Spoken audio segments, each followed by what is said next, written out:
Only 3 more races to go in the DTM Championship 2024.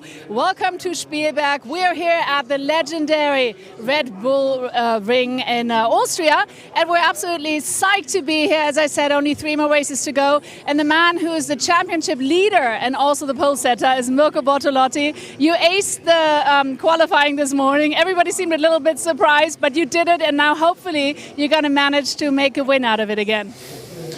Well, yeah, first of all, the quali went great. I think we really nailed it completely, and that gave us the chance to be in the front, actually really surprising. And yeah, I think we need to think on the race now for sure, starting from the best spot. There was quite a significant change to the balance of performance, so we are extremely heavy, which will not make it easier. So it will be a tough one. It's going to be a tough one, but also you need to extend your championship points even more. You're 15 points ahead now, so that's looking good. Yes, but we got a race in front of us, and yeah, that's our focus lies on that now. So we need to really make the most out of the good position we have. So going out of this race with a bad result would not help the championship. Think positive. Pole setter, you will do it. You will nail it. We'll try. All right. Thank you very much, Mirko.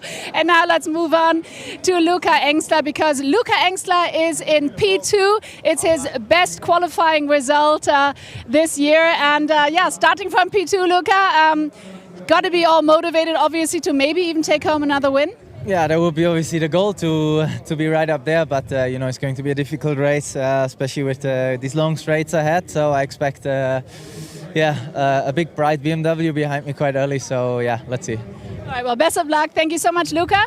And now we're going to move over to P3, because we've got René Rast in P3. We haven't seen him in a while in the front, and yeah, let's see what he can do. In fact, last year he won here, so maybe that's a good omen. Let's see where he is. We can't see him yet. Let me just check if we see René Rast anywhere around. We don't, so how about talking to the commentators first, and then we'll try to grab him in just a bit. Here are the commentators. Thanks very much indeed, Verena. Afternoon, everybody. Welcome back to the Red Bull Ring for day 2. It's a bit warmer than it was this morning, but it's still fairly cool compared to yesterday at just under 12 degrees. We've got a dry track, though. And Mirko Bortolotti on pole position for the second time this year, as Verena said. The championship leader, he scored 3 points for qualifying on pole this morning, with his two closest rivals, Kelvin van der Linde and Maro Engel, stuck in the middle of the pack. A chance to take advantage. Let's go back to the grid now, though, and catch up again with Verena.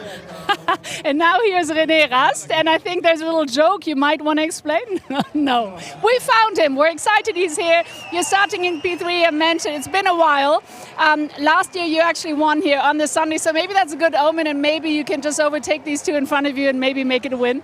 That's a plan, but it's more difficult than it sounds. I think they have been very fast and qualify more than 3 tenths faster than me. So it's not going to be easy, but obviously I try everything. It's a long race, so I think I shouldn't be too aggressive at the beginning and just take opportunities when I can. But yeah, also for me it's important to collect points. So win would be nice, but also podium was cool. And the Red Bull Ring is one of your favorites? I mean, it's a challenging racetrack. It's hard to overtake. What do you think of the Red Bull Ring? I think it's a very nice venue. Obviously the best track for the BMW normally, because our car likes the straight lines. And we are always very fast on the straights, so it's a track for us normally. So if we can win, then at this track, and hopefully today is the day. All right, well, hopefully see you later on the podium. Have the best of luck for the race. And now back to you. Thanks, Verena. Yeah, that's René Rast, 4 times a winner in the DTM here at the Red Bull Ring, and by far his best qualifying of the year so far. 3rd on the grid. He's averaged 14th on the grid this year. The BMWs from Schubert Motorsport have been good in the races generally, but they have really struggled in qualifying. And although René is up there on the 2nd row of the grid, Sheldon van der Linde is back in 12th, and Marco Wittmann is back in 17th place. René Rast saying there, with the turbo-powered 3-litre straight-six engine, the BMWs are quick in a straight line, and the first half of the lap is all about straight line speed. They run out of turn 1 uphill. to 260 kilometres an hour on the run up to turn 3. You've got a car which is working well there. It's very hard to keep that car behind you. But René Rast is one of the drivers in the kind of chasing pack in terms of the championship. Mirko Bortolotti, Kelvin van der Linde and Maro Engel are split by just 15 points after qualifying this morning. But then you've got Luca Stoltz, Thomas Priding, Jack Aitken, René Rast, Sheldon van der Linde, and to a point, Arjun Miney, the other ones who mathematically at the moment are still in the championship fight, but they've got to close the gap. For example, Luca Stoltz is 64 points behind. There are only 56 points available after today's race. So Luca Stoltz, René Rast, drivers like that have got to try and close the gap. Mirko Bortolotti mentioning the fact that the Lamborghini has been added onto in terms of weight after this morning. It got an overnight change to BOP. It's got an even heavier car for the race. I'll go into that in a moment because we've got more news from the grid. And I'm here with Kelvin van der Linde, starting a little bit further back, but nonetheless, hopefully in good spirits. It's all about the championship at this point. You are a bit behind Mirko, but you've got to collect those points. So how is the pressure? How does it feel at the moment? And how are you going to manage this race? Yeah, I get these questions a lot the last couple of races. Honestly, I don't really have much to say. I'm trying to do every race as good as I can. And yeah, trying to maximize our package. So that's the goal again today. All right, but it's going to be a tough one, that's for sure. I don't know. Maybe it's a good one. Maybe it's going to be tough. I don't know yet. There's so many changes at the moment that every qualifying is different, every race is different. So I think we're up for a couple of surprises again. Right, looking forward to the race. Thank you so much, Kelvin. And now we're very excited because this very tall young man next to me, Oliver Zeitler, is an Olympic champion in rowing in Paris this year. So congratulations to that again. And what is it like also being here in the DTM? What do you think of the DTM? Yeah, it's a great experience. I'm very, very thankful that I have the chance to have this experience here. I also raced here down the course as a co-pilot already. So I'm really feeling all the G-force power here. And yeah, it's a lot of fun. How did you fit into the car? Yeah, that's a good question. They figured out that I'm really the maximum of height that can sit in these cars. So I was lucky that I could actually have this experience. And yeah, now I'm looking forward to the race. And did you enjoy the adrenaline kick in the car? Yeah, for sure. So it is actually not the acceleration what kicks the adrenaline. It's more the curves and also the braking before the curves, so the very late braking. That is really, yeah, you need to get used to it, I guess, and I was definitely not before. But you enjoyed it? Yeah, I enjoyed it a lot. It was a lot of fun. All right. And who are you crossing your fingers for today? I crossed my fingers for the Audi team, so I'm a big Audi fan, and my family always drove Audi, so I'm with Kevin today. All right. And just one quick question. In rowing, do you also get that kind of adrenaline kick, or is it different? Yeah, so it's a bit different, I think. We don't have that speed, but for sure I'm still nervous before a race, and the adrenaline allows us to go over the 100%, so it's definitely something I'm used to. Absolutely. And now let's get racing. Let's enjoy this adrenaline kick. Do enjoy. Thank you for being here. Excited to have you. Let's get racing. So here, commentators, hold on tight. Let's do it. Thanks, Farina. Oliver Seidler there, the gold medalist at this year's Paris Olympics in the men's single sculls rowing. I can see from his physique that he goes to the same gym and has the same diet that I have, which is great to see, nice and fit. And he's here as a guest of ABD Sportsline, cheering on Kelvin van der Linde. Yeah, just to go back to the BOP changes. Well, overnight, the Audis were lightened by 10 kilograms. The BMWs have 20 kilograms less weight than they had yesterday. The Porsches, 10 kilograms less weight. And then the Mercedes, 20 kilograms added on. Of course, they were first and third yesterday, the Mercedes. And then this morning, the Ferraris had 15 kilograms added on to the weight of their cars from BOP. But that's now been taken off last minute, just before they came to the grid. So they're back to the weight they were yesterday. But for Jack Aitken, it's a bit too late because he's 19th on the grid out of 20. And then the Lamborghinis had 10 kilograms added on this morning. They've had another 15 kilograms added on since qualifying. So Mirko Bortolotti's car And all the Lamborghinis are going to be 45 kilograms heavier than they were at the start of the weekend. Plus, Mirko has got 20 kilograms on board because of the success ballast for winning yesterday's race. So as the current championship leader says, it is going to be hard work, but he's got that pole position. He's got the 3 points in the bag, and he's got his nearest championship rivals in the middle of the grid, with Kelvin van der Linde starting back in 11th place and Maro Engel back in 13th. It's going to be another stunning race. Race 2 coming up here at the Red Bull Ring.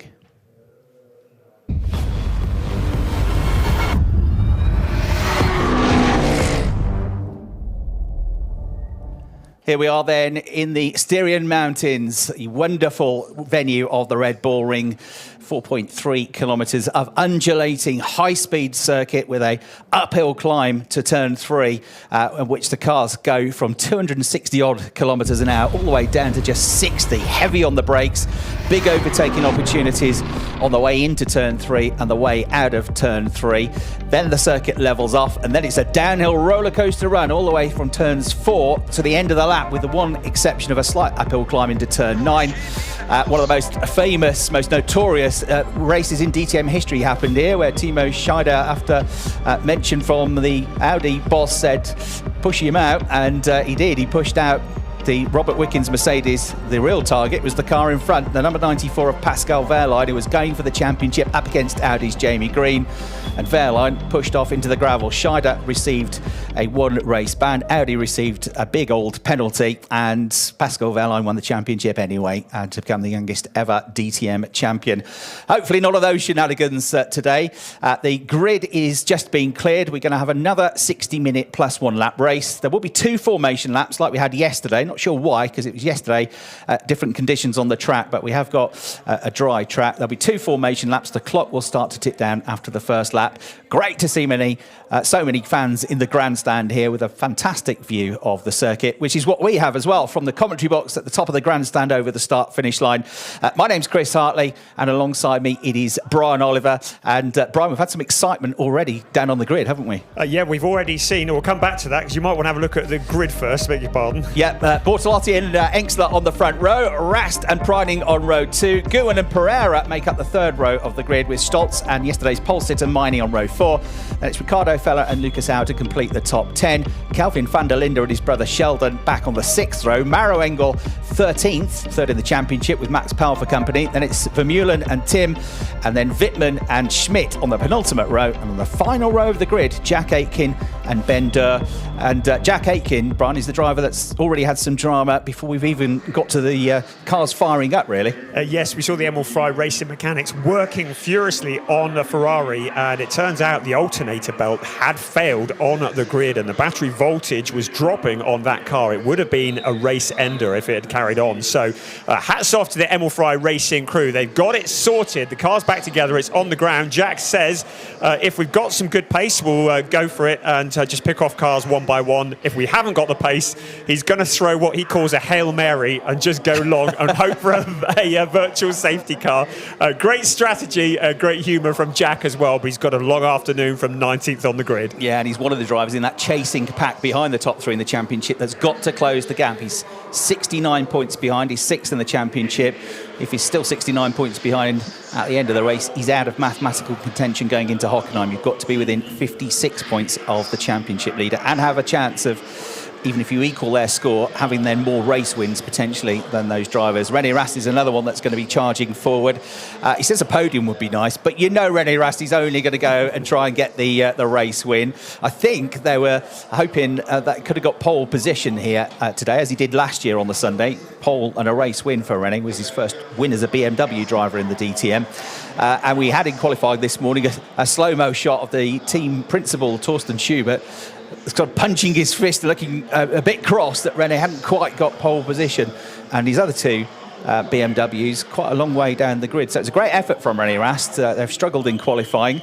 That's not going to be too much of an issue for Oliver Seidel to hold that very lightweight start your engines board up. The 3-time world champion in rowing, the current Olympic champion who we saw on the grid with Verena.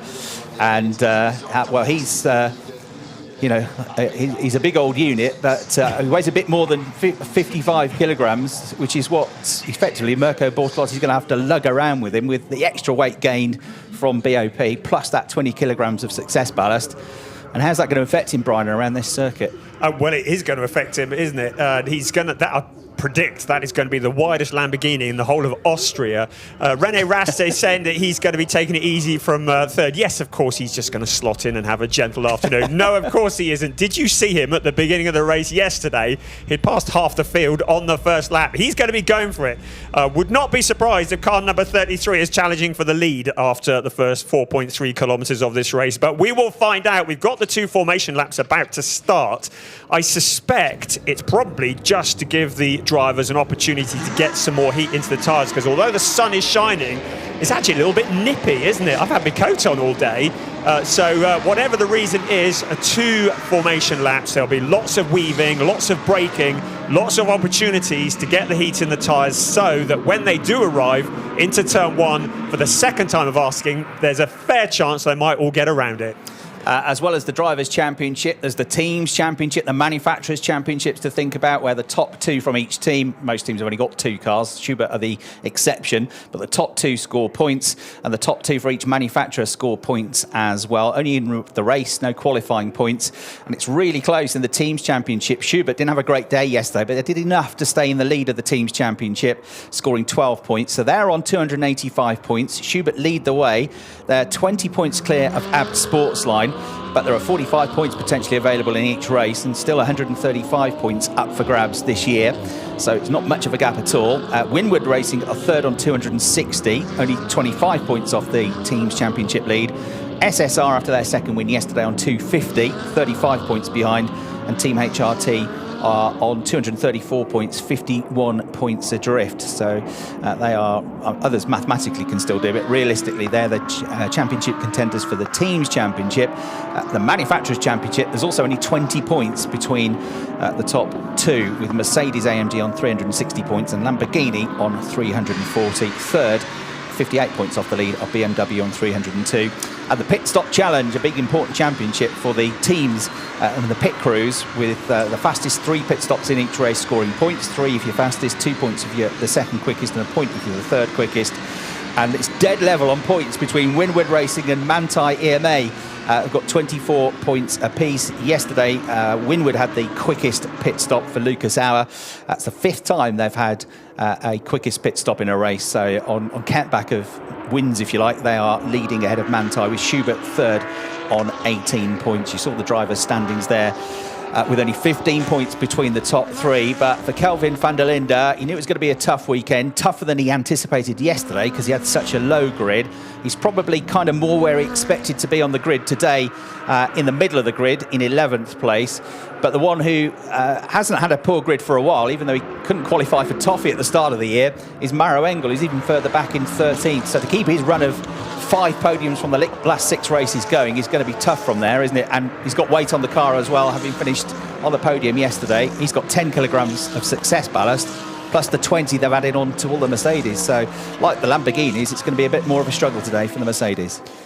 Yes, it really is. It's a very different ball game to yesterday, and Kelvin van der Linde in the middle of the pack in the what is nicknamed the carbon fibre zone. His priority is going to be staying out of trouble, particularly in the first couple of laps, and then to try and pick cars off one by one if he has the pace. Ricardo Feller, a couple of positions ahead of him, may be able to help him, but Kelvin van der Linde thinking about the championship. I have to say, when Verena was interviewing him at the top of the show, he looked fairly stressed to me. He didn't look as chilled and relaxed as we've seen him at some points this season. He's got a very important hour ahead of him in this race 14 of the season.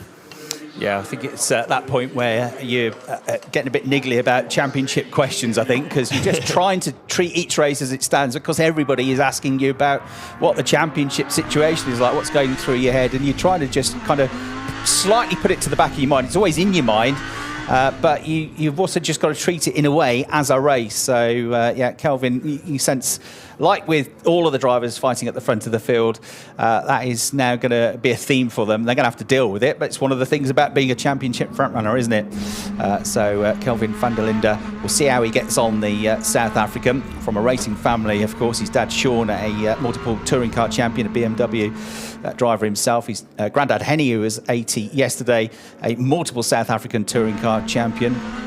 And his uncle, a racing driver as well. Let's hear from Mirko. Quick board is T8. There you have to go information and no more reading. Here we go then. It is going to be 60 minutes plus 1 lap of racing. The clock has already started to tick down with that extra formation lap. Mandatory pit stop after 20 minutes and 40 minutes.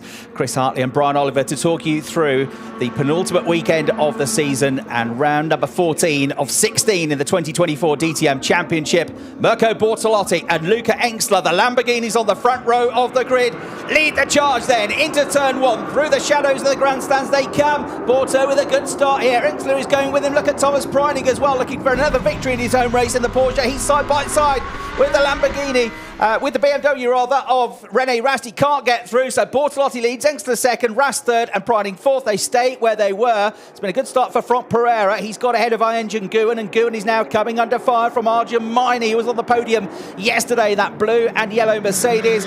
Bortolotti leads. Engstler's got a bit wide though, coming out of turn 3. The BMW of René Rast, the blue machine, draws alongside. He goes on the grass because he doesn't want to relent. He doesn't want to get off the throttle, and he's still accelerating here. They charge up towards turn 4, downhill now into the braking zone. The BMW's on the inside, Engstler's on the outside. You look back at them from the race leading car.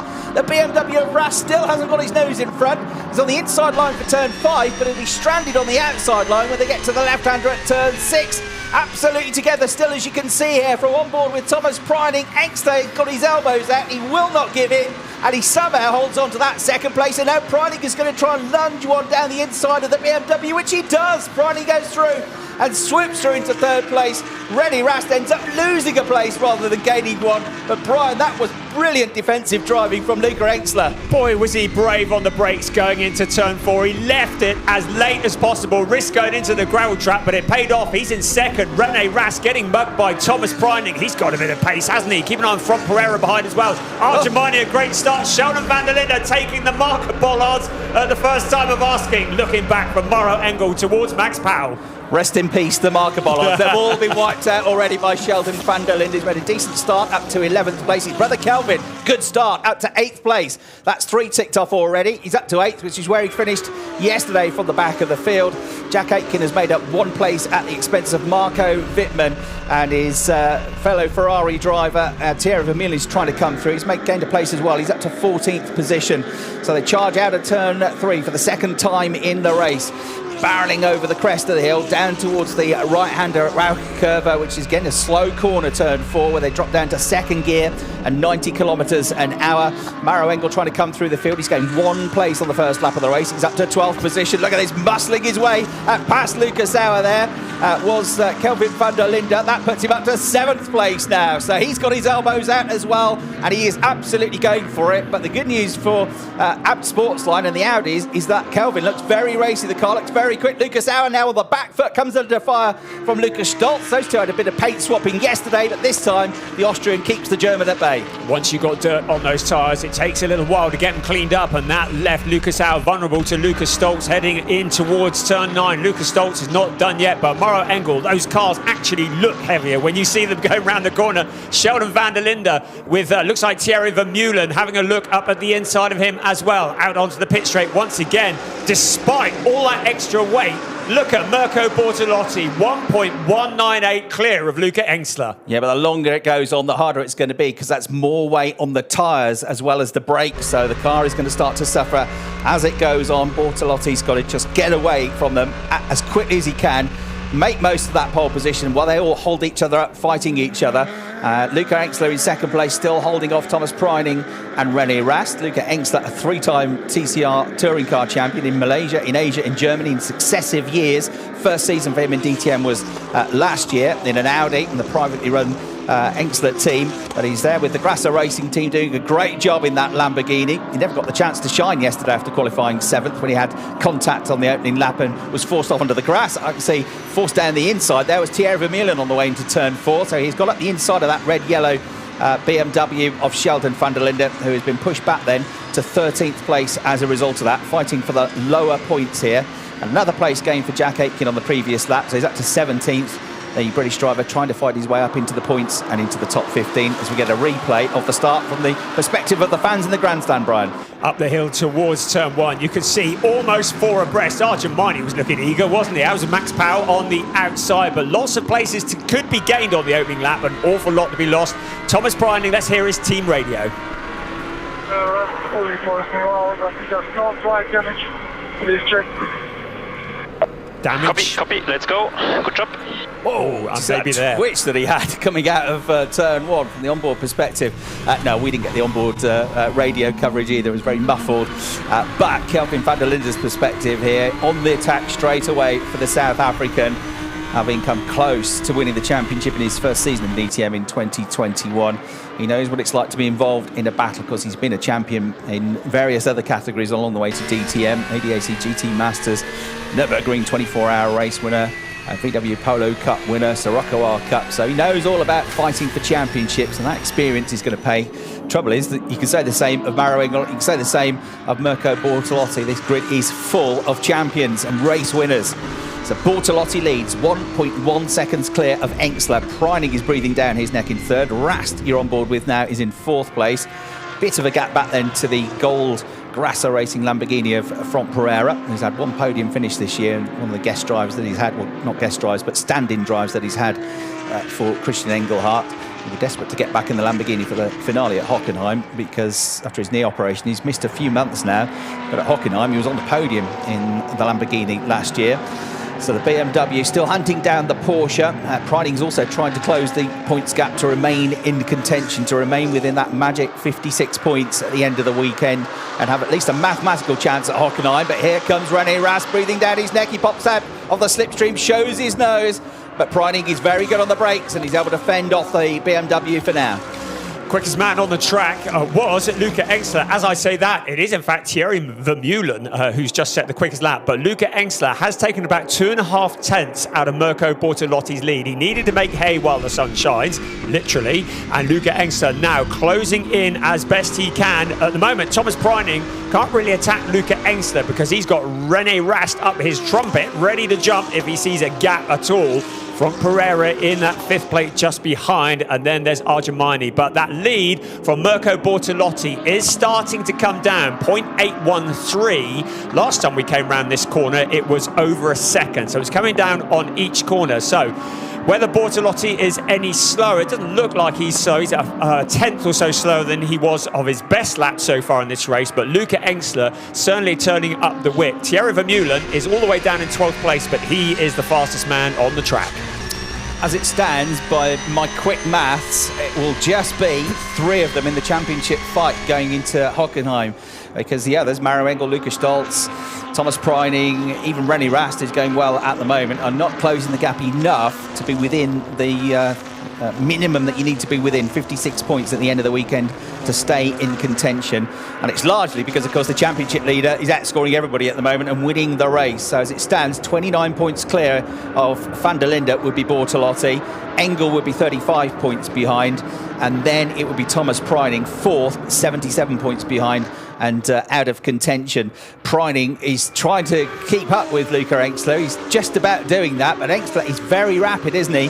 And I think he's a bit more concerned with that blue missile that's in the mirrors. Although look how good he is on the brakes up at turn 3. The Porsche of Thomas Preining, super brave. He'd love to get his 2nd Red Bull Ring race win following the win he got in the wet in 2022. He was on the podium here in one of the races last year as well. He's 3rd at the moment, but he could do with more, and he could definitely do with Mirko Bortolotti not being where he is to have at least a chance at Hockenheim.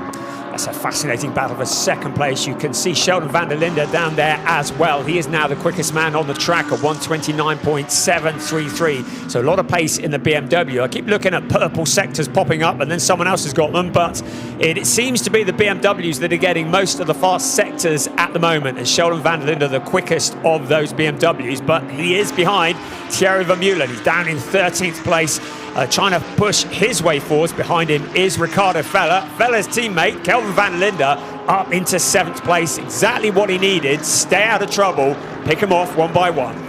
So the Lamborghini's coping at the moment with the extra success ballast, not success ballast for Bortolotti, but the extra BOP ballast and weight they were given after yesterday, and then again upped by another 15 kilograms after today. So 25 kilograms heavier than yesterday, but 55 kilograms heavier for Bortolotti because he got that 20 kilograms success ballast as well. He is keeping the gap steadied at around about 1 to 1.1 seconds to Engsler, but Engsler is certainly able to fend off the Porsche and the BMW, both of which are lighter than yesterday. The Porsche again nibbles up the inside, the bright yellow Grello machine, green and yellow machine of our reigning champion Thomas Preining. He gets not quite close enough though, does he, coming out of turn 1 to really have a stab at the inside.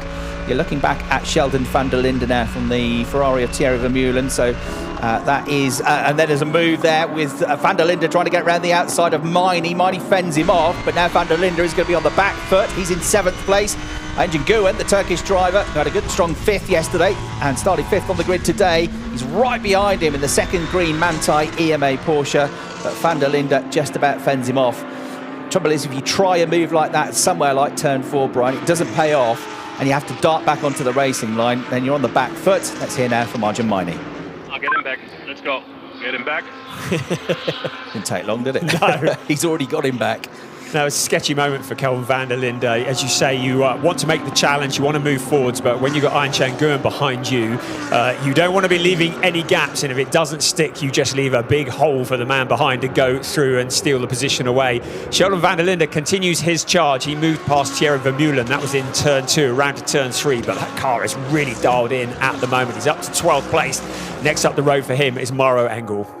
Yeah, so Engel into 11th place from 13th on the grid. The BMW of René Rast has had a better run coming up the hill from turn 1. You're looking back at him now from over the shoulder of Thomas Preining. These drivers with 4 DTM championships between them, on board now with the 3-time champion and 27-time DTM race winner. Well, the all-time greats in the DTM, René Rast on the tail of a Porsche. Porsches that he used to drive and race so successfully in the Porsche Super Cup, the Porsche Carrera Cup Germany, and many years racing as an Audi driver, and since last year a BMW driver. Rast on the charge here, shows his nose coming out of turn 5, a little luck at the inside on the way into turn 6, but again Preining sees exactly what's coming and covers off the line.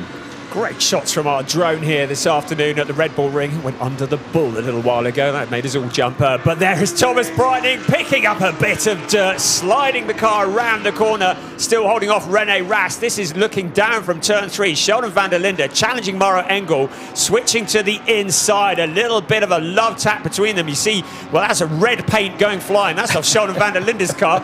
But I don't think he's managed to make it past at the moment. But he made a good try of it into turn 3. Bit of polish, it'll rub out fine. You think? Absolutely, maybe. Right, so the leader's coming to turn 1, and this time the BMW's not quite as close to the tail of the Porsche as it was. In the background, the other Porsche of Engin Güven is on the charge. Let's hear now from Thomas Preining. Here comes the Schubert, and I can have 3 laps where I don't need to defend from Rod. Maybe I can do something. But this fucking BMW is so quick on the straight. Unbelievable. BMW is jolly fast in a straight line. It was the gist of that. Thomas Preining. If I could just have a lap where I haven't got to defend from him, I could go forwards, but I'm so busy defending, I can't go on the attack.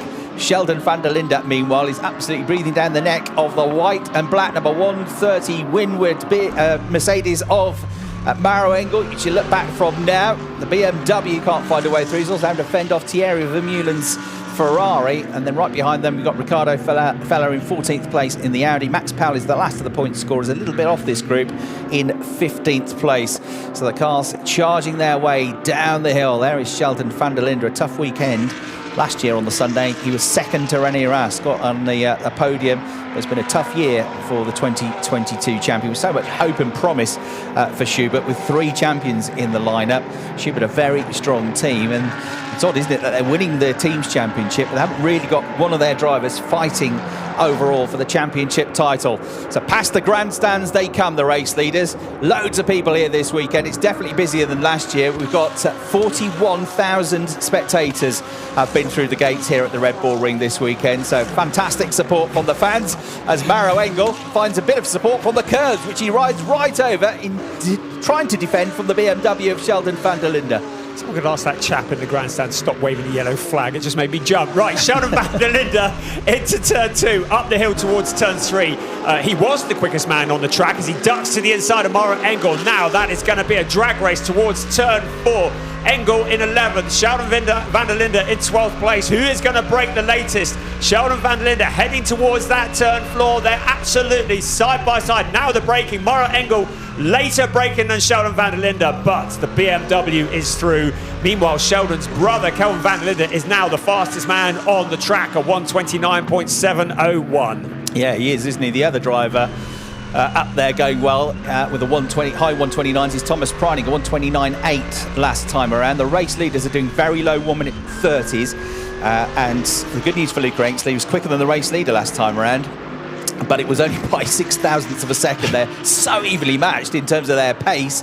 This is a replay of that battle between Sheldon van der Linde and Maro Engel. The BMW making its presence known as he got down the inside and went through into 11th place. That's the face I was pulling. A grimace from the gentleman there on the right. Is he going to get through? Yes, he's going to get through. So good clean driving actually from both of them in that exchange for 11th place. But of course it robs Maro Engel of a point. Instead of 5, he's going to score 4 points now, and that's going to put him 36 points adrift. Which sounds a lot when there's only 56 available. It could have really done without qualifying in the middle of the field, but the success yesterday that the Mercedes undoubtedly had been penalised today. Let's hear from Kelvin. We don't have a lot of speed, guys. We don't have enough pace to really do something. No speed. Copy that, we're working on it. He's the fastest man on the track. Well, yeah, maybe it's a delayed transmission because it's going all right now, isn't he? But it's fractional, isn't it? He's only marginally quicker. Right, on board with Thomas Preining. He flicks across to the left. He's the last of the late breakers, Tommy Preining. But he's now having to defend from this man, René Rast, who is close enough to give him a cuddle as they go absolutely side by side through the left-hander at turn 7. And the BMW, if he holds on to that line, will have the better line for the next turn and the next braking zone. He's got there already. Through he goes over the crest before they even get to turn 9. The BMW pounces René Rast down to 3rd place. And that was all because Thomas Preining was trying to go forwards, which in fairness, he's got to do if he wants to stay in the championship fight. Yeah, René Rast didn't need much of an invitation. He was fed up with staring at the back of that Porsche anyway, wasn't he? He's already opened up a gap to Thomas Preining and already starting to mount a challenge on Luca Engel. That's allowing Mirko Bortolotti to stretch his legs. 1.358 is the gap between first and second. Luca Engel in 2nd place now around turn 2. Again, flat out, 2nd, 3rd, 4th, absolutely joined together as they head up the hill towards turn 3. Here's a replay. Preining just flicked to the inside, didn't he, to try and launch at the inside. We've seen some good dummy moves from Tommy this year. Remember, an absolute classic at the Lausitz ring. But this time he couldn't get through, had to just ease off the throttle. René Rast read that beautifully, saw exactly what was coming and pounced, carried the momentum and had the cleaner exit through the corner. And that was the overtake of a driver that's been there and done that. He lighted the team back in the Schubert garage. And with that move, he's moved up to 4th place in the championship ahead of Thomas Preining, because you get 16 points for 3rd, you get 13 points for 4th. So Rast has gone from 7th to 4th in the championship, but he's still 78 points adrift as it stands. And he's nowhere near close enough to stay in mathematical contention. As kicking up the dust now is Luca Engel. He looks in the mirrors and thinks, oh, good, I've got rid of one really quick driver, one champion. Oh, no, it's another one, and this guy's won 3 championships. Yeah, and he's also got a black and white flag for track limits on turn 9 and turn 1. We saw him going very wide when he was fighting earlier on, and the stewards are having a look at that. If he does too many more of those, he would pick up a penalty. So Luca Engel needs to be careful that he keeps it within the white lines, but with that blue BMW bearing down on him, that is quite a tall order. The pit window is open, and it's going to be open for another 19 minutes. Let's hear from Luca Engstler on team radio. Luca, please, no more track limits. Please, no more track limits. It is critical. Or else. Right, Engstler runs wide at turn 1. Rene Rast draws alongside in the BMW. There's only surely going to be one winner in this battle. That Beamer is mega in a straight line. The BMW is on the inside line when they get to the next braking zone, and Rene Rast is never going to relent now. So Luca Engstler's fought hard for that second place, but Rene gets through, goes a bit wide on the exit to the corner, but gathers it all back together as they head towards turn 4. So Rene Rast now up to second place. Meanwhile, Max Powell, Clement Schmidt and Nicky Thiem have made their visits to the pit stops with the mandatory pit stop window open now. Everybody having to change tyres between minutes 20 and 40 in the race. I tell you what, Brian, I can't believe the pit window is open already. That first 20 minutes has flown by. Yeah, this is what we get at the Red Bull Ring. Proper racing as we look back from Rene Rast at the Lamborghini of Luca Engstler. Having a little look back, but Rene Rast has the speed, has the grit, and now sets about after Marco Bortolotti. 1.5 seconds is the gap between first and second. In fact, it's now up to 1.8 over the last time in beam. Now 1.966. So the gap between first and second is not closing. Thomas Preining, he fancies a shot at Luca Engstler. You saw him just ducking out as they headed up towards turn 1. Now Thomas Preining tucked up behind the Lamborghini around turn 2. He's going to pick up a slipstream here. Will he turn to the left to try and make a move? Yes, he does. Up the hill towards turn 3. Then ducks back to the inside. What a move from Thomas Preining. He sells the dummy, then shuts the door on Luca Engstler. But Engstler coming back around the outside at turn 3. It's a drag race out towards turn 4. Phenomenal stuff. Holding on to that third place. Thomas Preining is not done yet. Is he going to have a look to the inside, under braking into turn 4? But no, Luca Engstler holds off Thomas Preining. Having a lovely Sunday afternoon drive, admiring the scenery, this pair, or what? Fantastic battle. We've seen that move several times this year from Thomas Preining. It's the Nigel Mansell 1987 Silverstone dummy on Nelson Piquet, isn't it? Flick it one way, fling it down the inside at the next corner. And it's so nearly last millisecond. He judges that to perfection. It's so easy to catch the back of the car you're trying to overtake. Both the last of the late breakers here. What a fantastic battle that was. And didn't he do well, Luca Engstler, to keep his cool and read the situation and somehow stay ahead. So he has proven several times this year he is well worth his place on the grid. We've had more pit stoppers. Jack Aitken has been into the pits as well. And Nicky Thiem for speeding in the pit lane. The Viking is going to have to serve a penalty, I'm afraid. So Nicky Thiem for SSR Performance with a problem. And there from inside 5th place, Franck Pereira comes in. Now Franck had got a bit of a queue, started to form up behind him with Miney and Kelvin van der Linde and Gouin. So I think it's probably the right time for the Frenchman to come in, the oldest driver in the field. Now at 40 years of age, gets the rears changed first, then the front. Stationary time, a really good pit stop is 6.5 seconds. A bit sticky on the front right nut there though, so that delays him slightly. And Franck Pereira's stationary time as a result is 8.6 seconds. And look at this, side by side, this time down the inside goes Thomas Preining, and he's got the position. 3rd place at last for Thomas Preining. And well, he's been staring at the back of that Lamborghini for most of the race, but in between he's also lost the place to Rene Rast, of course. So finally Luca Engstler has to relent. He drops down to 4th position, and it's Arjun Miney at the moment in 5th place. Kelvin van der Linde up to 6th, with Pereira having made his pit stop. Gouin in 7th, Auer in 8th, Sheldon van der Linde and Lucas Stoltz rounding out the top 10, and Maro Engel in 11th place as it stands. That's what it looked like on board, and it couldn't have got much closer. Rene Rast has just set the fastest lap of the race, a 1:29.670 as he sets about after Mirko Bortolotti. The gap as they cross the line, 1.807. Of course, all these cars at the front will need to come in for their mandatory stop. Let's hear again from Luca Engstler on team radio. You have to get the position back for sure. Yeah, we are on it. Just focus on driving for the moment, please. Luca Engstler saying, got to give the position back there. Didn't get through fairly. We're on it, says his race engineer. We are in conversation with race control.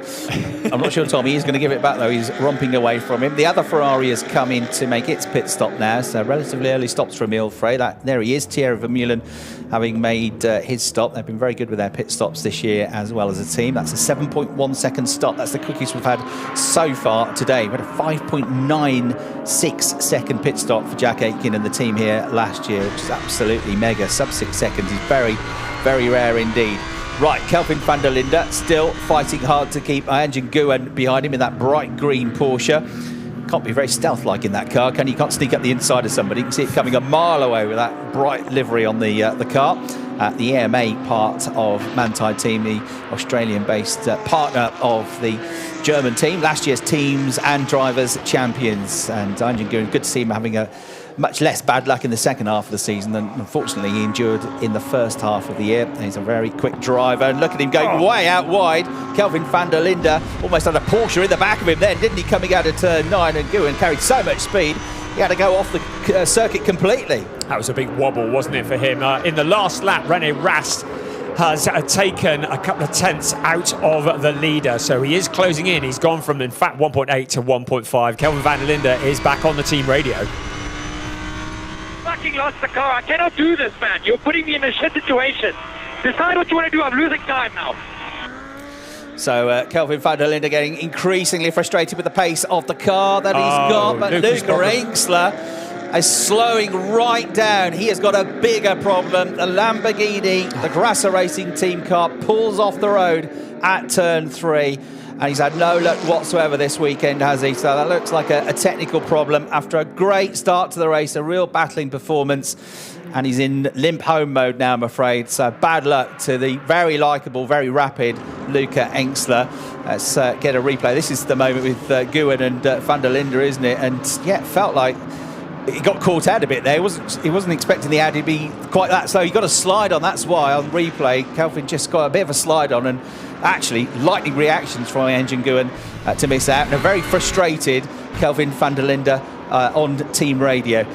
Spoke to him at the start of the weekend, and we talked about the support that he gets from South Africa as Thomas Priding comes into the pit lane, and he said I do have to be careful because my mum and dad always watch the coverage and they always hear me swearing on the team radio, so I've got to try and be a bit better on my language on the team radio.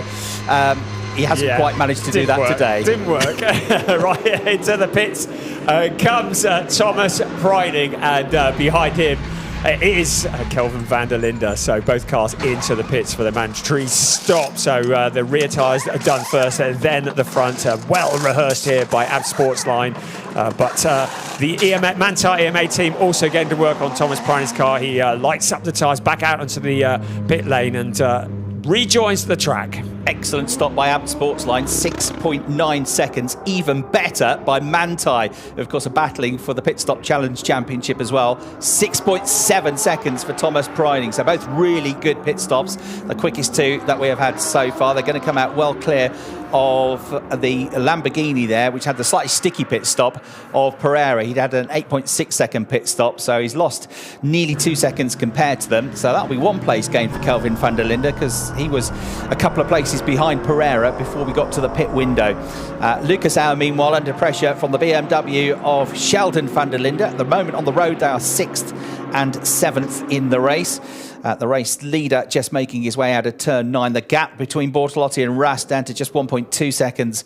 And a sad sight there as Luca Engstler's Lamborghini, which was battling oh so well, is pushed into the garage, and into the pit lane comes the championship leader, the race leader, Mirko Bortolotti. An excellent stop yesterday from the SSR Performance Squad. They need another good one here, but he's driving the wheels off that car. You can throw all the weight of the world at me, he says, but I'm still going to go and try and win this race. So the rears go on. 7 of them working on the car, 1 on the lollipop. Fronts go on, again slightly sticky on the front wheel nuts there. It's just got it slightly out of line, and it's so difficult to do. We had a pit stop challenge for fun with pairs in the garage last night, which was being streamed. Some of the drivers took part as well, including Anjan Nguyen and the mighty Nicky Tim, who held a wheel up with one hand. He's that mighty. Yeah, the sort of times they were doing it in, pairs changing rears and fronts. The best time that I saw, and I watched most of it, was 14 seconds, and these guys are doing it in less than 7. Oh, phenomenal, isn't it? They're so rehearsed. And it is a team sport because races are won and lost in the pits. We've seen that so many times. Our race leader is René Rast as a result of Mirko Bortolotti pitting, and Thomas Preining is back on the team radio. Bortolotti on cold tyres, now in pit out. Bortolotti, cold tyres, pit out. i.e. now's your chance, Tommy, go for it. So Bortolotti is the leading pit stopper. Those lit up on the graphic on the left of your picture with the green number, there's the ones that have been in the pits and got their mandatory stop done, and these are the top two in that respect, Bortolotti and Preining. You've still got René Rast to filter into this as well. He hasn't made his stop yet. Kelvin van der Linde, third of the pit stoppers, should gain a place or two looking at it, but René Rast now comes in. Lucas Auer comes in from inside the top six as well, and Lucas Stolz has also come in. It feels like Lucas Auer and Lucas Stolz have been joined at the hip this weekend. They're always together whenever we watch them on track.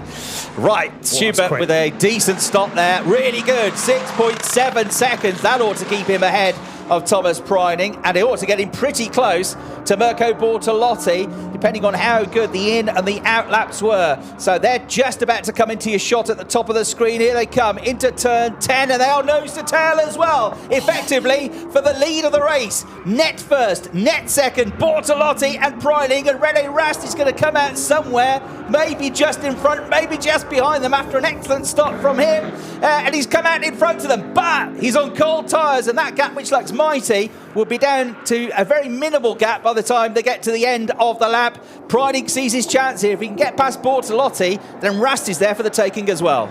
If ever Schubert Motorsport needed to do a quick pit stop, it was them. But now Thomas Preining to the inside of Mirko Bortolotti. That is for next second. But what a stop from Schubert Motorsport. Yeah, fantastic. Right, let's get some news down in the pit lane with Verena. And I'm here with Luca Engstler. It was going so well in the race, but unfortunately it ended for you. What was the technical problem? Yeah, I was having no more gears in the end, so even in the last, basically at the time Thomas overtook me, I had no more gears already, so no more engine brake, and then a few corners had to run a gear higher and stuff, so we knew at this time already that we are not going to finish, but obviously you try and stay and see if magic happens, but yeah, it is what it is. Such bad luck. Thank you so much, Luca, and back to you. Yeah, thanks, Verena. So good to get the insight there. It was the gearbox issue, or gear-related issue for Luca Engstler. So a real shame, a box full of neutrals after a fine performance at the start of the race for the youngster. Now we've got a mighty battle going on between Franck Pereira, Lucas Auer and Lucas Stolz. That's going to be feisty, isn't it? But René Rast there in the blue BMW is your net race leader, effectively. Arjun Maini, he's been shown as first, but he's still coming out of the pit lane. He's just made his pit stop, so he's going to be somewhere in the mix. Here he is. He gets out just behind René Rast.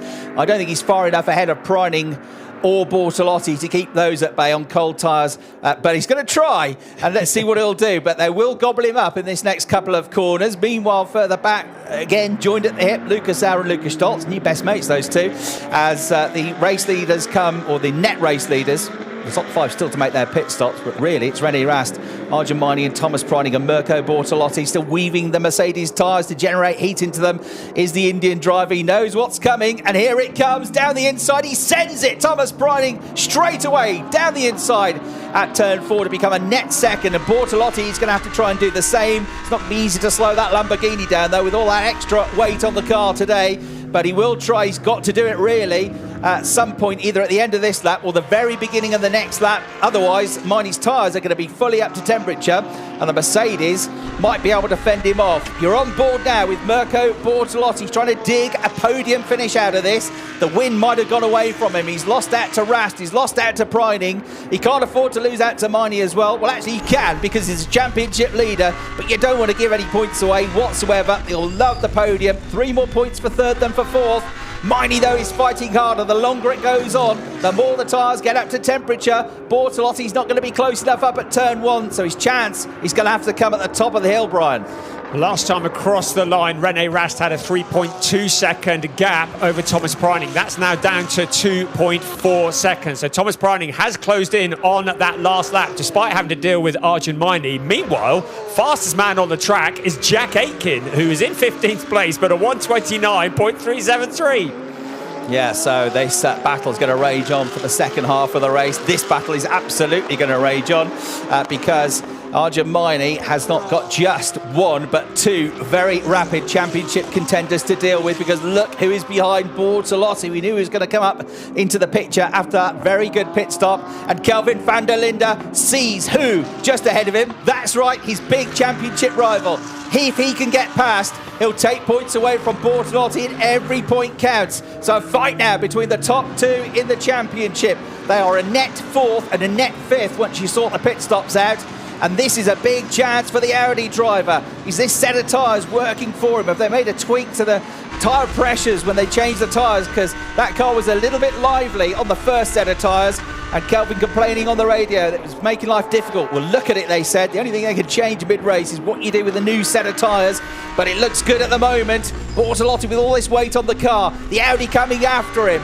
These points, all of them, every one of them is going to count when we get to Hockenheim. And it's going to be a fight maybe for 4th place, but it could be a big 4th place here. Kelvin van der Linde gets right underneath the rear wing of Mirko Bortolotti. They turn right through turn 1. Arjun Maini's loving this, because if they fight each other, they'll be able to keep them at bay, and he might be on course for his second podium of the weekend here. Arjun, the Indian driver in that blue and yellow Haupt Racing Mercedes. But here comes Kelvin van der Linde. Mirko Bortolotti absolutely knows what's coming at turn 3, so he covers the inside line. Goes a little bit wide on the exit, but not too bad, and he fends off the South African for now. When the championship comes to an end, we're going to be looking back on this. This is a championship deciding moment in this race as Kelvin van der Linde heads into turn 4, sees a gap on the inside of Mirko Bortolotti. Bortolotti anticipates it well. Meanwhile, Rene Rast is being closed on by the rate of knots by Thomas Preining. 1.8 seconds now, so Preining closing in on Rast on what would be the net race lead. Sheldon van der Linde is our current leader as Ain Nguyen peels off into the pits, as does Mauro Engel and Marco Wittmann. Yeah, and the McLaren coming in the background as well. So we've got, what, 2.5 minutes left. Mauro Engel comes in. They've been absolutely brilliant at their pit stops so far this year. Have the Winwood team, and so too of Manthey. So Nguyen is released out. That's 6.3 seconds. Another mega stop from Manthey, who actually, believe it or not, struggled a bit with their pit stops at the start of their first season back in DTM last year. No longer that the case. They've been brilliant. So Ain Nguyen is going to come out somewhere in this fight for second place, isn't he? Almost alongside his teammate. Well, Preining says, no. That's my second place. Teammate or not, you're on cold tyres. But he has got out in front of Arjun Maini, and he's got a reasonable gap. So Maini down to 4th. Great pit stop by Manthey. And Mauro Engel has come out in the mix as well. Look at this. 1st, 2nd and 3rd in the championship are all together nose to tail, but Mauro Engel on cold tyres runs wide, and from Pereira splits up the fight for the time being. So only one car left now to make a stop. That is our race leader, Sheldon van der Linde. When he does that, it will be Rene Rast who leads the way ahead of Thomas Preining. About 1.4 seconds between them, but the fighting further back, very significant in the championship. Mirko Bortolotti with Kelvin van der Linde, Arjun Maini just ahead of them. Mauro Engel rushing to get those tyres back up to temperature, but he's dropped a long way back, and from Pereira getting past him. There's Lucas Auer, Lucas Stoltz as well. Now finally Sheldon van der Linde into the pits for his mandatory stop. It means everybody has stopped, and currently Rene Rast is heading up towards turn 10, so he will re-inherit the lead any second now. Here comes Rene Rast now with Thomas Preining really closing in on him. What will it be the gap between Rene Rast and Thomas Preining as they cross the line? It's going to be 1 second, a fraction over 1 second. So Preining has taken massive chunks out of what is now the lead battle. And Nguyen is under huge pressure from Maini. He's managed to keep him at bay on cold tyres, but they're both coming up to the cold tyre shod BMW of Sheldon van der Linde, who's popped out in 3rd place for now. He's going to be right up the order, but this next couple are going to come past him. Nguyen's defending up the inside. Maini's trying the outside line. He gets boxed in the Porsche. Maini tries to squeeze in the gap. Look at this, 3 abreast, and there's contact between the Porsche, Mercedes, BMW, one of them on the grass. You're on board with the Lamborghini of Bortolotti. Absolutely together. 4 of them will not fit into one. Breathe in, hold tight, but don't close your eyes. Maini's going to get there first. Bortolotti's going to get ahead of both the BMW and the Porsche as well, and he's going to be followed by Kelvin van der Linde. Great move that. Great anticipation from Arjun Maini. How did they survive that? I think Anh Chen-Nguyen must have been a grass track racer in his previous racing career. That was phenomenal stuff. They all survived. Great racing. Anh Chen-Nguyen, the big loser in all of that. Great stuff from Arjun Maini. Anh Chen-Nguyen still on the dirt now with Franck Pereira monstering the back of that Porsche. Quite good this race, isn't it? You think? From Pereira down the inside of Anh Chen-Nguyen now. Oh, he fought so hard, didn't he, to keep the lot of them at bay when he was on his cold tyres. But he just got kind of screwed, really, didn't he, by the fact that Van der Linde came out where he did and got completely boxed in. I think I have damage.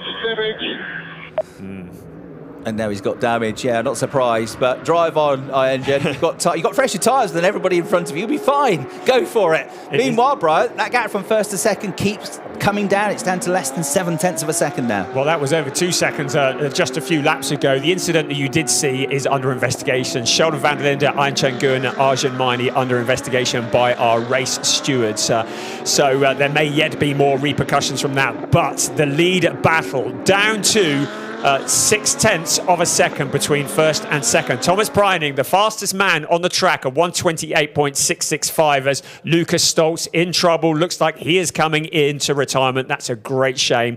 So he peels off into the garage and it looks like his weekend is over. Yeah, and that's automatically then going to be the end of his championship chances, I'm afraid, because he'll be mathematically out of it now. Oh, race control graphic, what's this? Oh, look, incident between Sheldon Van der Linde and Anh Chen-Nguyen and Arjun Maini under investigation. So, yeah, they'll take a look at it, but it was just really close racing, that, wasn't it? And, yeah, I get the feeling that Nguyen was just a bit unlucky. He was the wrong place, wrong time, really, there, but Arjun Maini read it really well, saw what was coming and pounced. And what a moment that was, the three of them. Then joined by Mirko Bortolotti, absolutely together. He had the best seat in the house, did he? Look at this. This is on the grass. That's phenomenal, commitment, isn't it? I am not taking my foot off that accelerator. I don't care if I'm on the grass. Wow, what a battle that was. You remember that face the mechanic was pulling in this Schubert garage? That's what I was just pulling just now, as 5 of them went into the corner. Right, there's Arjun Maini. He's in third place. Mirko Bortolotti behind him. Kelvin Van der Linde very much in the equation in 5th place. So he's doing a good job. 7/10 back from Mirko Bortolotti. So this is personal still. Remember, Bortolotti leading the championship. Kelvin Van der Linde was leading the championship coming into this weekend. So he'll be very eager to get past in the next 16 3/4 minutes. But it's a much better scenario for Kelvin Van der Linde because Bortolotti's not winning anymore and he's only outscoring Kelvin by 2 points. So at one stage he was going to be 29 points behind. He's now only 15 behind. Copy. How many laps did you pit earlier? How many laps did you pit earlier? How many laps left to go? 16.5 minutes plus 1 lap. A very long time it might feel as well in this battle. Right, Arjun Maini into 3rd place after all of that carnage on the previous lap. Bortolotti with a heavy car next up 4th. Kelvin Van der Linde 5th. 3rd in the championship, Maro Engel at the moment is in 9th place, but he's in that next group coming out of turn 10, the white and black Mercedes. So at the moment, by my maths, 204 points for Bortolotti, 189 for Van der Linde and 183 for Engel. There'll be 21 points between them.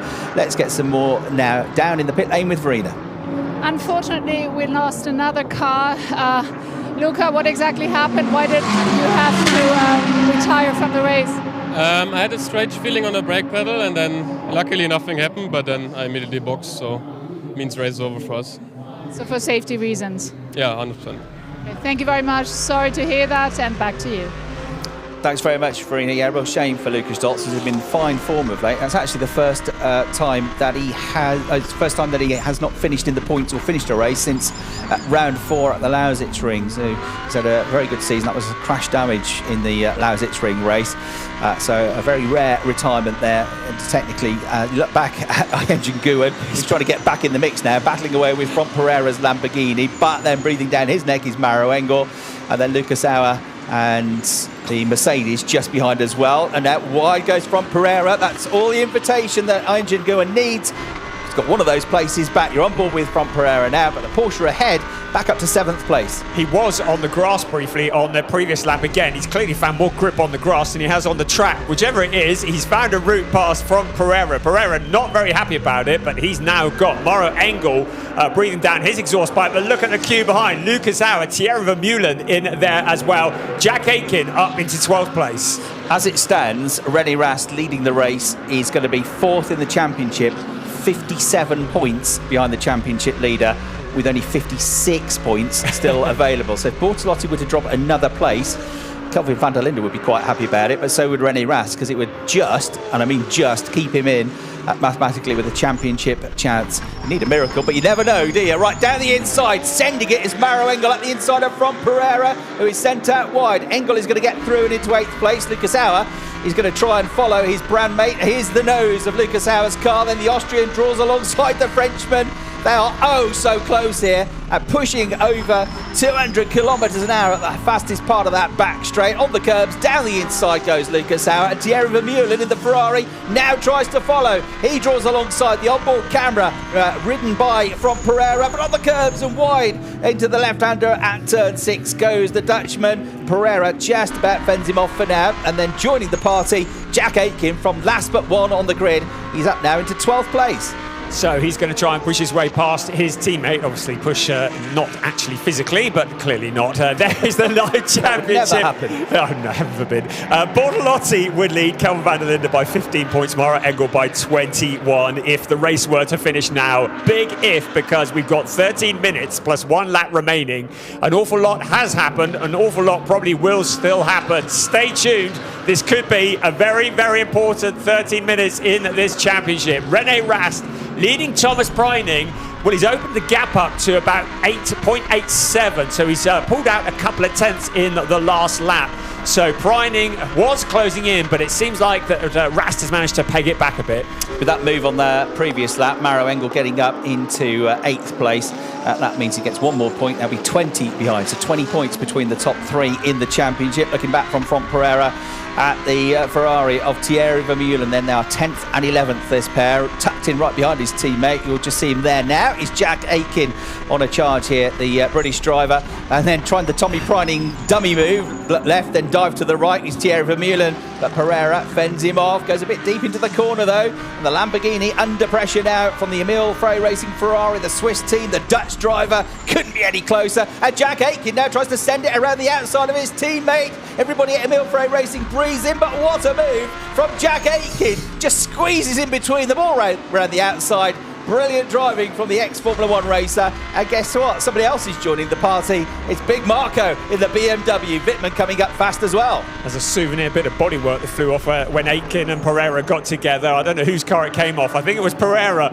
But look at Thierry Vermeulen sliding around turn 9 into turn 10. That's just left a gap. Now Marco Wittmann pulls alongside the Ferrari, a drag race up the hill towards turn 1. I think Wittmann is going to have the pace. You can see him just pulling ahead, under braking in towards turn 1. Marco Wittmann is going to get that place and take it away from Thierry Vermeulen. He is for now, but Vermeulen keeps his foot absolutely buried.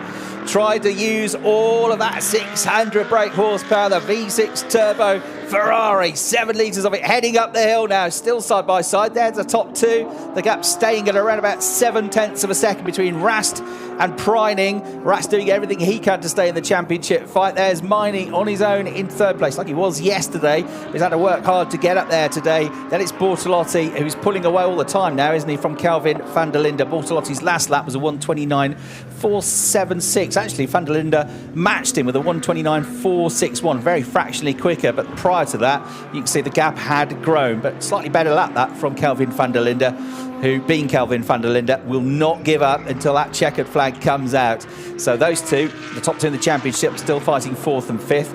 Great effort by Sheldon van der Linde from a pretty mid-grid position to be 6th place. Let's hear from his teammate, Marco Wittmann.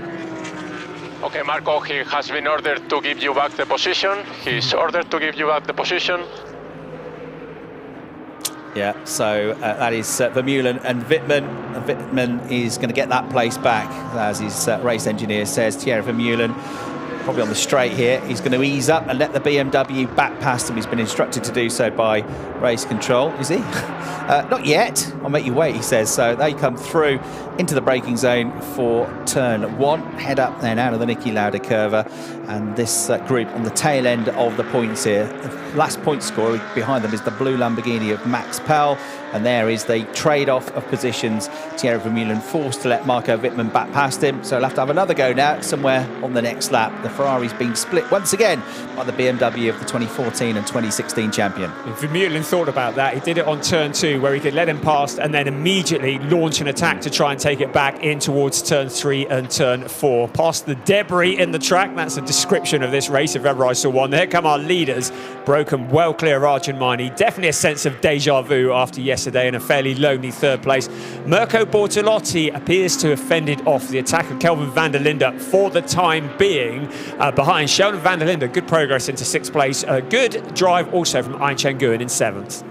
Maro Engel has just set his personal best lap, 129.669 seconds. However, he is still losing out to Ayn Nguyen, who did a 129.0. So Nguyen is pulling away in the Porsche, and it therefore looks like 8th place from 13th on the grid might be as good as it gets for the German driver who's 3rd in the championship.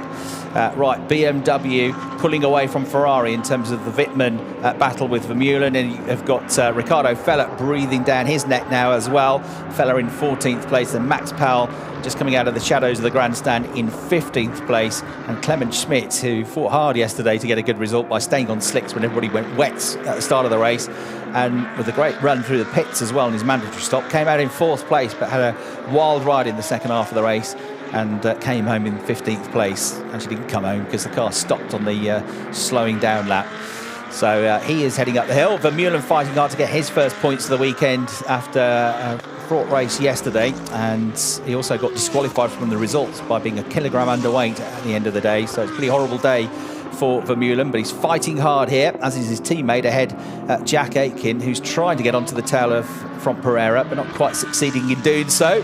Vermeulen out wide. Feller coming at him. Feller, as you can see, for the last 3 laps has pulled something like 3.5 seconds closer to him. So Feller fighting hard, helped out, of course, by the fact that Vermeulen has been stuck in this battle with Marco Wittmann.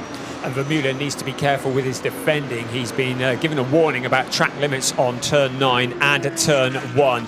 So he's got to have that in mind, because if he exceeds track limits too many times, he may get a penalty. Ricardo Feller looking very eager as he shadows the Ferrari into turn 9. Lucas Auer out wide. Looks like he's got a problem as well. The Mercedes is going slowly. He's going to try and peel back into the pit lane, I think, but clearly terminal issues for the number 22 car. He's actually missed the pit lane.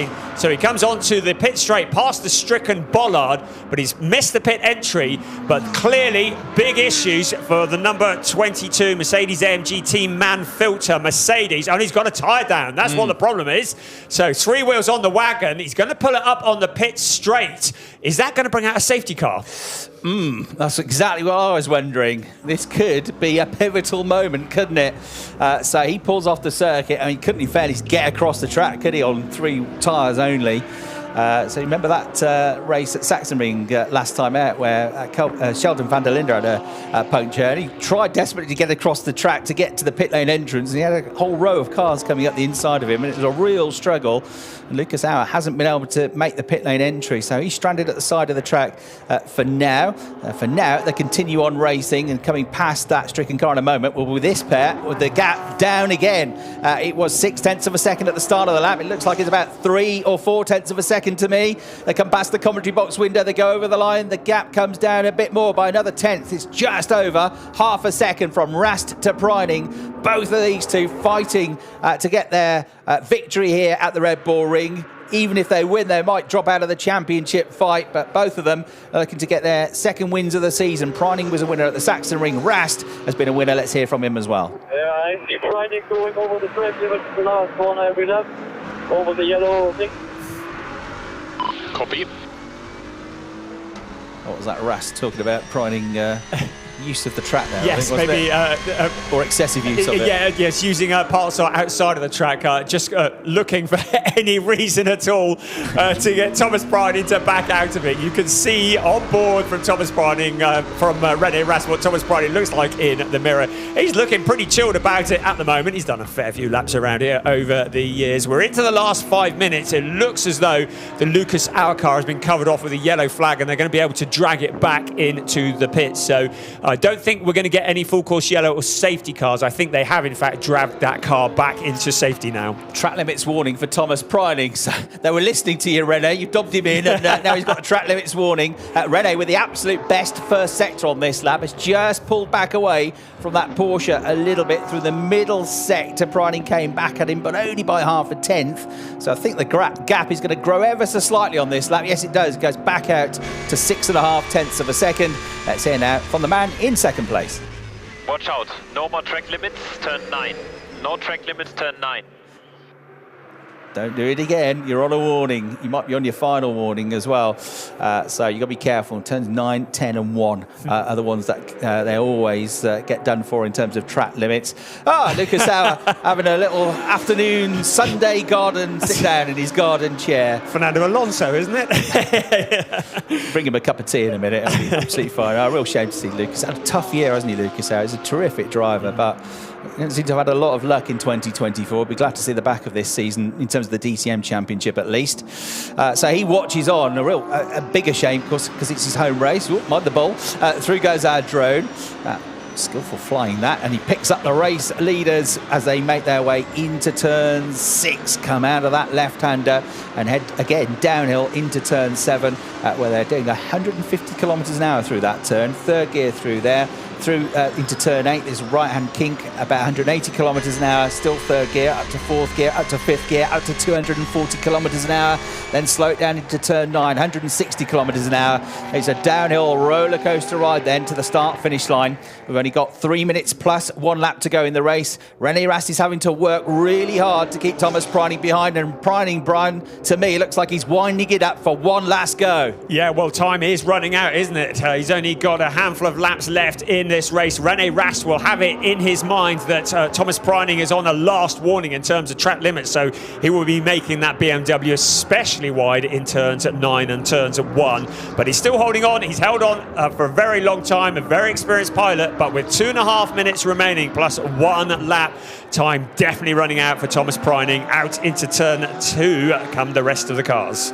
And actually in the background, Sheldon van der Linden is having to dig deep to fend off this man, the Porsche of Ian Gu, and the green machine. He's been chipping away at him for the last few laps, miles behind, but on his own in a safe 8th place now is Maro Engel. He's going to be 3rd in the championship going into the season finale. As it stands, 20 points down on the championship leader, Mirko Bortolotti, and 5 down on Kelvin van der Linde in 2nd place. What a weekend for Arjun Maini, a double podium finish. He would have loved the win yesterday. He got pole. It, in the end, became a 3rd place finish, but he's never achieved 2 podiums in a race weekend.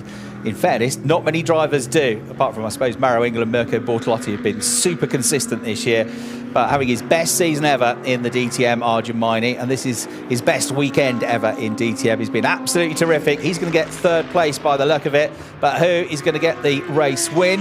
Van der Linde's one of them trying to attack Kelvin, but he's falling away from Mirko Bortolotti. He's 1.1 seconds behind his brother, Sheldon, trying to defend from Ian Nguyen. And here we go. The race leaders come through. It's still 0.6 of a second as they go through turn 1. Priding has just got to keep on pushing and try to force Rene Rast to give it 100% and make a mistake, or force the car, the tyres, the brakes to overheat somewhere. But for now, Rast is looking every bit the 3-time champion, because he is cool as ice in the lead of the race. Looks like Thomas Priding has dropped back slightly, and maybe the challenge is over. We're into the last minute of racing, so they'll complete this lap. And then it'll be, I think it's going to be just 1 more after that, because the clock's probably going to strike 0 before they get back. So there is our race leader into turn 4, Rene Rast. Thomas Priding not as close as he was at the moment. And 0.931 is, to be precise, is the gap between 1st and 2nd. So I wonder whether Thomas Priding is now deciding that 2nd place is as good as it's going to get. Yeah, he's trying his hardest. It's been a good day for him nonetheless.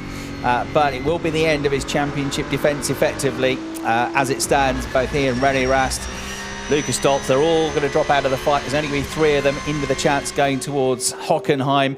And Clement Schmidt, the other Austrian driver, has got up into 15th place now that we have the retirement for his countryman, Lucas Auer. So the McLaren scoring a point like he did yesterday. 4 seconds left on the clock. 3 seconds, 2 seconds, 1 second.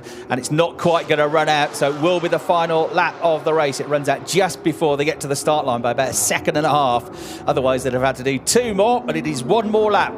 Blessed news that for René Rast. Frustrating news for Thomas Preining. Miney comes out of the shadows in 3rd place. 4th place, Mirko Bortolotti. 4th is not the best result you ever want, but you're 4th and you're ahead of your championship rivals. It's been a good weekend for him. And Chen Guyen behind Sheldon van der Linde. Sheldon in 6th, Guyen in 7th. It looks as though his challenge is over for that position as well. Mauro Engel in 8th. Franck Pereira in 9th. And Jack Aitkins made it up from the very back row of the grid to 10th place. Here's your race leader for the very last time down towards turn 4. René Rast with Thomas Preining now a little bit too far back to do anything about it. Yeah, just a few more corners to go then. In towards turn 6, they dip. The BMW ahead of the Porsche. The gap has remained at around 6-7 tenths of a second for the last 15-20 minutes now. Preining has kept up the pressure, but Rast has been able to fend him off, keep him at arm's length. So out of turn 8 they come, and downhill once they go over that crest into turn 9. 2 more turns to go, a few seconds left. René Rast makes his way through the final 2 turns. He's about to become a 28-time winner in the DTM. He got his first win for BMW here last year. He won at the Norris Ring earlier this season, and he wins again. Rast wins from Preining. Yes, well done. Hard fought. Slow in. Maximum pickup, please. Olaf Mantai cheers and cheering everybody at HRT, because it's another podium for Arjun Maini. Bortolotti finishes 4th and outscores his championship rivals. Kelvin van der Linde with a strong drive to 5th place, but he is going to go to Hockenheim, 2nd in the championship, 15 points behind Bortolotti. Engel crosses the line in 8th place, 3rd in the championship, 20 points adrift. And it's down now to a 3-horse race for the title, with 2 races to go at Hockenheim next month. 2 races, 2 qualifying sessions, and it's going to be either Mirko Bortolotti, Kelvin van der Linde or Mauro Engel that will be the 2024 champion. I think Arjun Maini will be happier with that 3rd place than he was yesterday, because he's come from 8th on the grid, so he's worked a lot harder for that 3rd place than he did yesterday. So that's a very solid haul of points, although not for the championship. There's René Rast just giving the thumbs up. Kelvin van der Linde, well, would you call it damage limitation? It's kept him very much in the championship hunt. It has, yeah. He knew it was going to be a tough weekend. He knew it wasn't the strongest track at all for the Audi. It should be pretty even Stevens looking at past results at Hockenheim. There's René Rast giving a little thumbs up to Thomas Preining. Good battle. 2 champions going at it, hammer and tongs there. Neither of them relenting. Both of them giving it absolute maximum.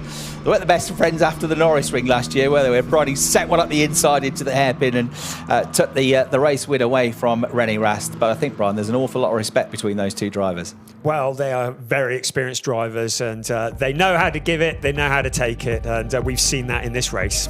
There's your top 10 then. René Rast the winner, Thomas Preining 2nd, Arjun Maini 3rd, Mirko Bortolotti with a massive 4th place finish, Kelvin van der Linde 5th, Sheldon van der Linde 6th, then Arjun Guyen 7th, Mauro Engel 8th, Franck Pereira 9th, and well done Jack Aitken 10th place from 19th on the grid. That was quite an effort. He will have rued the fact that that car was heavier with the extra BOP weight for qualifying. If he had a better qualifying grid, then who knows what he would have done. 11th place to Marco Wittmann, 12th Ricardo Feller, 13th Thierry Vermeulen, 14th Max Powell, and a point for Clement Schmidt once again at his home race for Dur Motorsport in 15th position. And then the only other 2 finishers were Nicky Tim, who had a penalty in the race for speeding in the pit lane, and Ben Dur, Lucas Auer, Lukas Stoltz, Luca Engstler, all the L's dropping out of the race, I'm afraid. 45,168 euros so far this season have been raised for the Race Laps for Worlds in Africa campaign, powered by BWT and supported by the ADAC. And here is then your race winner, René Rast, with his 2nd win of the season. He might not be the champion this year, but that was a champion's drive. And we never believed him when he said to Verena on the grid, I'll be all right with third place. We'll get a podium. That's going to be a good result. He was only ever interested in the win. But boy, oh boy, Tommy Prining certainly made him work for it. He might have said it, not a single person believed it, that was for sure. We've seen what he can do. We saw it yesterday, we've seen it today. Great drive, phenomenal, kept his cool, like what he does best really, and fended off Thomas Prining all the way to the flag. Really, really solid stuff. We had a feeling BMW might be strong here. They weren't so yesterday. The BOP has certainly helped them today, but René Rast taking that win. Hard fought, well deserved, and really pleased again for Arjun Maini with that third place. Yeah, fourth in the championship, but mathematically out of it now, I reckon, by just a point. Would have been a tall order anyway, but he's fourth on 147. Tommy Prining, fifth on 143. And then Sheldon van der Linde on 130 points. And Arjun Maini on 128 points, moving ahead of both Lucas Stoltz and Jack Aitken. So Arjun up to 7th place in the championship. He's been stellar this weekend. A double podium and a pole position for the Indian driver. Superb. And Brian, what a performance from Mirko Bortolotti as well. I mean, 4th place. He started on pole. Of course you want to win. Of course you want to get a podium. But with all that weight on the car, compared to yesterday, 55 kilograms heavier, the fact that he was able to keep the lead for the first half of the race, he only lost out when they all came out of the pits, middle of the race, but still 4th place is a great effort, isn't it? I mean, it's phenomenal, that extra weight. I mean, that's the equivalent to carrying a passenger around, albeit a slightly light passenger, but still 55 kilos, that's an awful lot of weight to be carrying. That is why he's at the top of the point standings at the moment, leading Kelvin van der Linde by 15 and Mara Engel by 20. Yeah, so a 3-horse race with 2 races to go in DTM 2024. Bortolotti, van der Linde and Engel. One of them is going to become a first-time DTM champion as well. So that's another exciting element to the races coming up at Hockenheim for our final weekend of the championship. Do not miss it. It's going to be an absolute thriller. But time to get some reaction to today's race. Down with Verena. And I'm here with Arjun Maini. Congratulations, you fought really hard, coming from 8th to 3rd place, like yesterday, but today you fought harder, so I guess you're even more happy. Yeah, I mean, when you're coming from a bit more further back and get to the same position, it's much more satisfying. I'm sorry for Ayanchan that he had to go on the grass, but I was squeezed by Sheldon, so of course I couldn't back off as well. But anyways, it was a tough fight, and I think it was very tough racing, but I really enjoyed it. That's good to hear. Yeah, we saw a lot of action there, but it was also a really tough race, wasn't it? Very tough, very difficult, but I mean, it's DTM, it's never going to be easy. Exactly. So congratulations to 3rd place. Enjoy the champagne up there in just a bit. So back to you.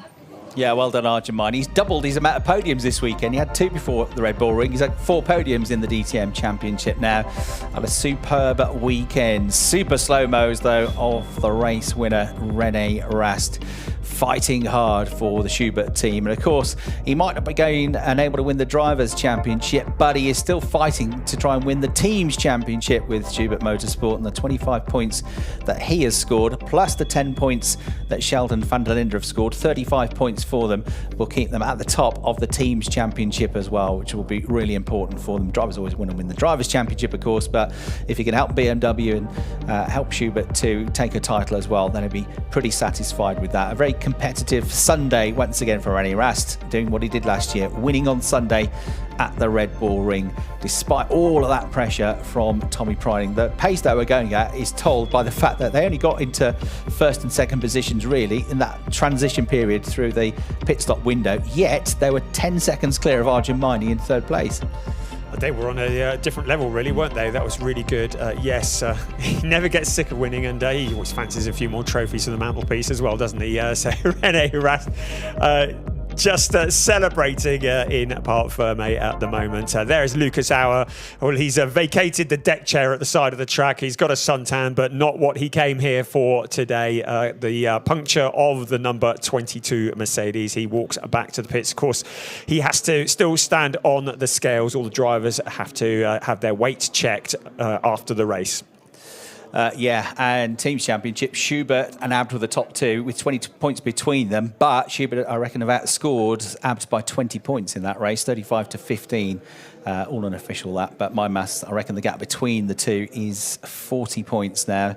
So that was a victory that I'll be very happy about at Schubert. Third win as a team this season, with the win for René Rast at the Norris Ring and the win at Zandvoort for Marco Wittmann as well. Right, we're almost ready for the podium presentations for the 14th time this season. They gather down below, they look up, and I can see coming out now onto the podium is a very happy Arjun Maini. The whole of India proud of his efforts this year. You can see why he gave a young George Russell a real run for his money to the BRDC Formula 4 Championship when they were coming up through the ranks. And Tommy Preining will get a huge cheer here in front of his home crowd. It's another podium for him. Not quite the win that he would have liked. Oh, whoops, he says, oh, first step of the podium, I'll take that. And then he politely steps aside and moves to second, because that place belongs to René Rast, who moves now onto the top step. And the winning team, of course, are Schubert Motorsports, and they're going to be sending their team representative to enjoy the spoils as well, because lest we forget, this is a real team sport. There is Torsten Schubert, all smiles after a tough day yesterday, and now it is time to hear your race winners' national anthem.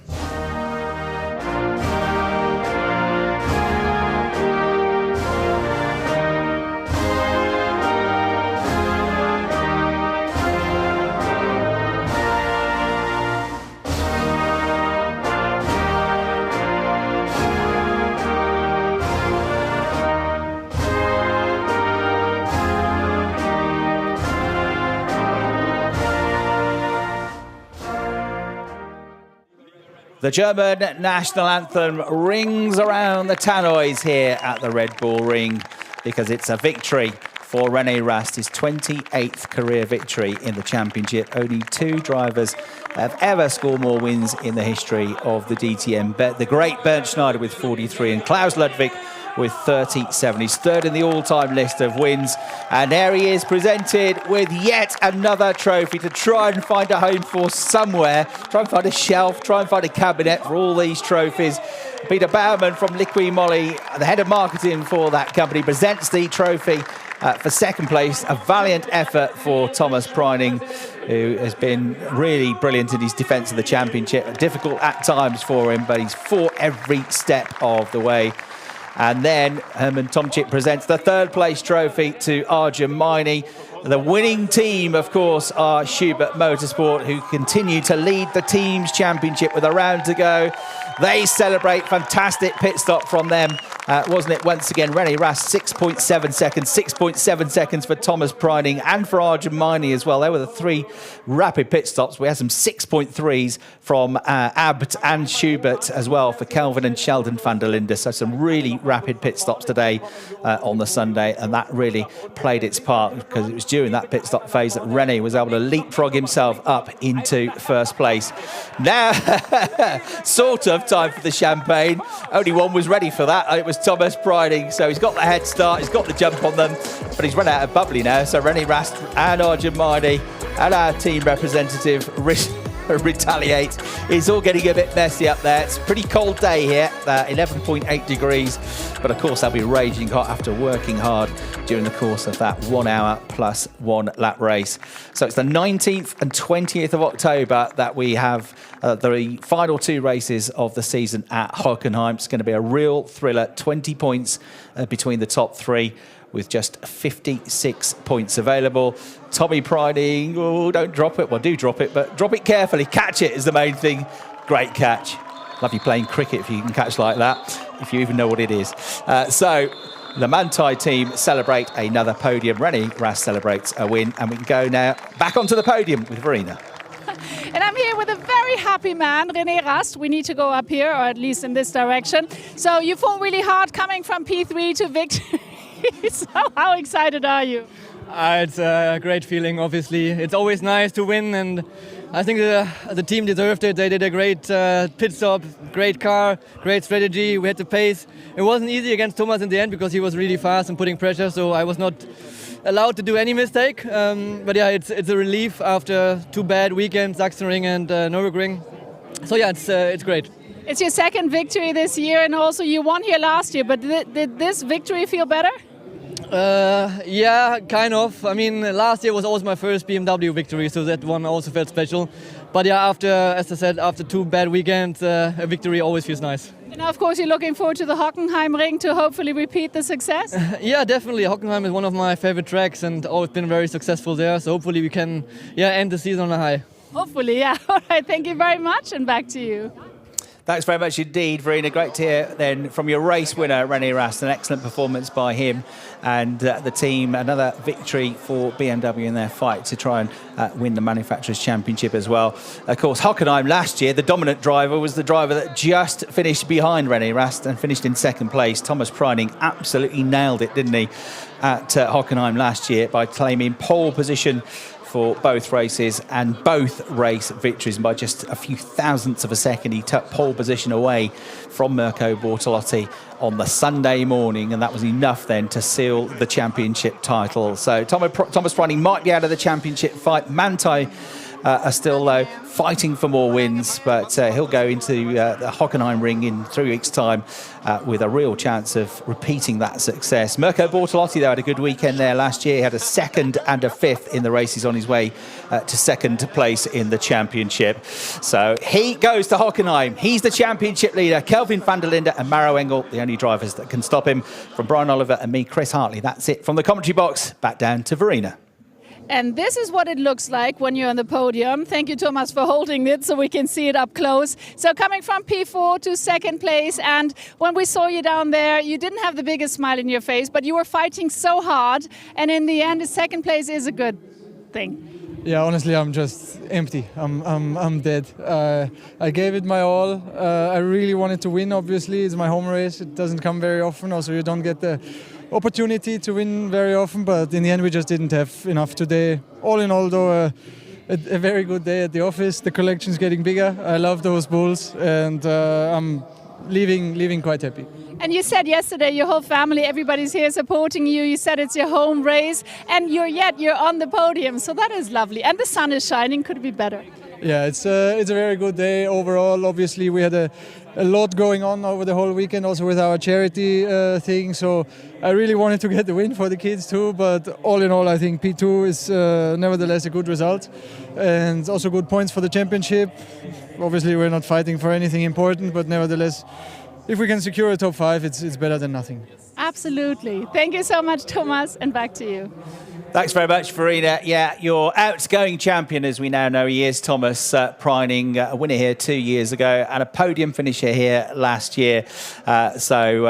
Minor place, he said. We can finish in the top 5. That'll be all right now. But he's done sterling work on the build-up to this weekend, as Verena interviewed him about on the grid yesterday, raising this money for a local children's cancer charity, trying to raise enough money to get them a new minibus for transportation. And he's done a fantastic job. You can follow that and donate via Tommy Preining's social media pages. And he's had a special helmet design this weekend with many of the drawings on the helmet done by some of those children that he's supporting. So Thomas Preining will leave his home race with another podium finish. René Rast with another race win, but Mirko Bortolotti leaves Spielberg with the championship lead. Back to you down in the pits, Verena. I think it was a fantastic race today. What a spectacular race weekend here at the Red Bull Ring. The sun is shining, and we're excited because in 3 weeks we have the big final. It's the battle of the 3. Anything is possible, and we're really looking forward to a tight fight in the very last race weekend at the Hockenheimring. So see you then. You do not want to miss it. That is definitely for sure. Looking forward to seeing you there. And now here are the highlights of Spielberg. Enjoy, and see you in 3 weeks. Bye-bye.